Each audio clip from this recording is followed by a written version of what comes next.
Welcome back to our second educational video from We Light. I'm Natalie. I'm Dylan. I'm Elizabeth. Our topic for today is learning outside the classroom. You know what? Obviously not all learning happens in the classroom between the hours of 8 and 3. So we want to share some experiences for us that have been incredibly impactful, but not really school learning. So things that I can think of that my parents did for me when I was about, second grade through sixth grade, when I was that age. They took me to the library all the time and they encouraged me to pick out the books that I wanted to read, a healthy balance of nonfiction and fiction, and then they talked to me about the books that I was reading on the dinner table and after school. They took me out to local parks, local historical sites, and they talked to me about it. They took me to museums and then they talked to me about it. They encouraged me, if there was a question that I asked out of curiosity and they didn't know the answer, to research it and then get back to them. And the common theme here is that my parents talked to me frequently about all of the learning that I was doing. So I think the most important thing at any age is to just talk to your kids about the things that they're curious about, because if you feed those curiosities, they might grow into passions.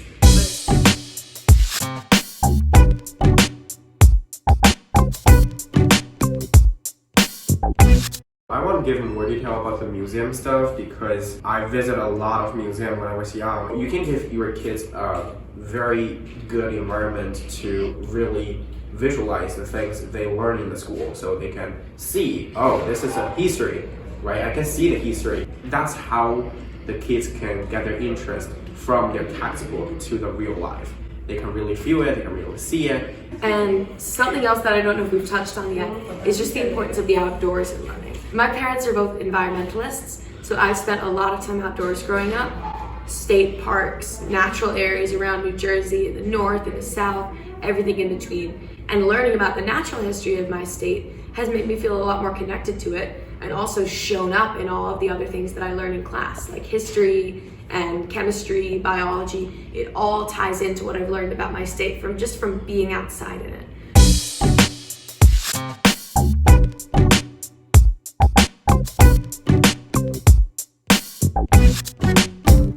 And for me, I would say sports are a huge part of my life. So I would say let your kid do a sport. Sports are such a big part of my life, and they let you express, they let you blow off some steam, de-stress and everything, and it's super healthy for your kids. Also, let them explore a wide variety of sports. For me, I've done so many. I've done ice skating, ballet, tennis, swimming, basketball, and more, and let them find something that they really enjoy.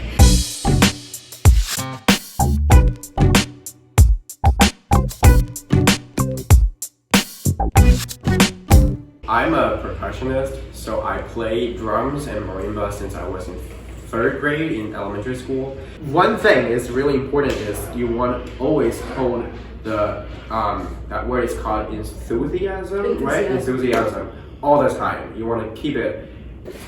And that reminds me, something that I found out the hard way, and I'm sure you guys have as well, not every extracurricular or experience or hobby that you try is going to stick. And so the thing that worked for me was trying a lot of things and seeing what stuck. For Liz, it was trying a lot of sports and realizing that she really loves fencing. I tried many, many different things before I found my passions of softball and theater, translation, the outdoors. You can be learning and it's 10 o'clock at night. Learning never stops, and experiences like these are what I've sought out that have been the most important for me. None of that was a linear process, but all of that bouncing around from interest and passion to interest helped me realize what I do love, and all of the things that I tried but didn't quite stick have also stayed with me as experiences.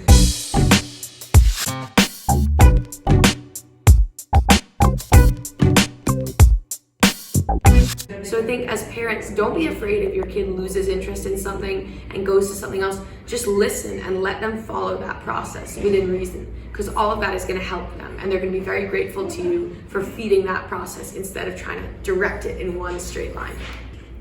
So We Light Education has been thinking a lot about these themes of learning outside the school setting, and we're actually excited to bring this into the real world. Stay tuned for some information coming really soon on our first extracurricular trip, which will be to the New Jersey State Museum. We're so excited to give you guys some more details of that, and it's all upcoming. We can't wait.